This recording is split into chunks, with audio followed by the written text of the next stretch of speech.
Radio Free Rohingya.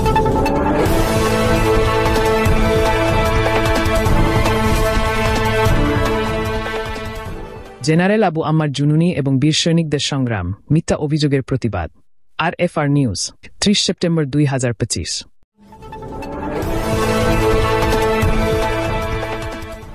Arakan Rohingya salvation army ARSA এর প্রধান general আতা উল্লাহ আবু আম্মার জুনুনি তার জাতির সঙ্গে করা অঙ্গীকার পূরণের অদম্য সংকল্প নিয়ে সংগ্রাম চালিয়ে যাচ্ছেন।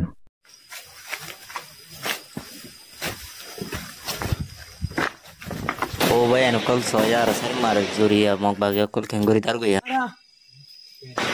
Narai gori pat gori mok bagye teras guru kala nara janilo yo 16 তারিখ তিলতি লড়াই শুরু হইরা আজকে 29 তারিখ পর্যন্ত আলহামদুলিল্লাহ ওনারা যাতে জায়গা তৈ নফর ওনারার লাশক কল আছে তৈ নফর আমি ওনারা জানাই দিই চিনাই দিই ওনারা যাইরা ওনারা ফসা লাশক কল দাইরে কাড়ালিয়ানো গই Dongyo, Cholong, Ngate, Piare, Waleso, Zaga ino mojhe, Alhamdulillah, Larai, Jariatil, Onara Fonsa Lashokol, Onara da Zahere, Aifujunta Ase, Onara Zayora, Onara Lashol, Tuliore Lianovoy. তার বিশ্বস্ত ও সাহসী সামরিক কমান্ডার মুজাহিদ উস্তাদ খালিদ তার বীর সৈনিকদের সঙ্গে রোহিঙ্গা জনগণের ভূমি ও ন্যায বিচারের অধিকারের সুরক্ষায় দৃঢ়ভাবে দাঁড়িয়ে আছেন। এই আন্দোলন কেবল ভূমি অর্জনের জন্য নয়, বরং রোহিঙ্গা জাতির স্বাধীনতা, মর্যাদা এবং উজ্জ্বল ভবিষ্যতের জন্য একটি ঐতিহাসিক সংগ্রাম।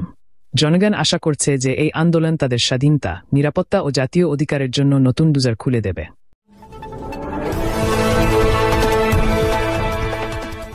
অন্যদিকে মূর্তিপূজক রাখাইন বিদ্রোহী গোষ্ঠী AA আরাকান আর্মি যেভাবে বাংলাদেশ সরকারের বিরুদ্ধে অভিযোগ তুলেছে যে তারা ARSA-কে সাহায্য করছে, তা সম্পূর্ণ ভিত্তিহীন ও মিথ্যা প্রচার। প্রকৃত সত্য হল জেনারেল আতা উল্লাহ আবু আম্মার জুনুনিকে কয়েক মাস আগে বাংলাদেশ সরকার গ্রেপ্তার করেছে। যখন তাদের প্রধানই কারাগারে, তখন বাংলাদেশ সরকার কিভাবে ARSA-কে সাহায্য করতে পারে? এটি স্পষ্ট প্রমাণ যে কেবল মিথ্যা প্রচারণার মাধ্যমে বিশ্বকে বিভ্রান্ত করার চেষ্টা করছে, কিন্তু রোহিঙ্গা জনগণ এই সত্য সম্পর্কে ভালোভাবেই অবগত।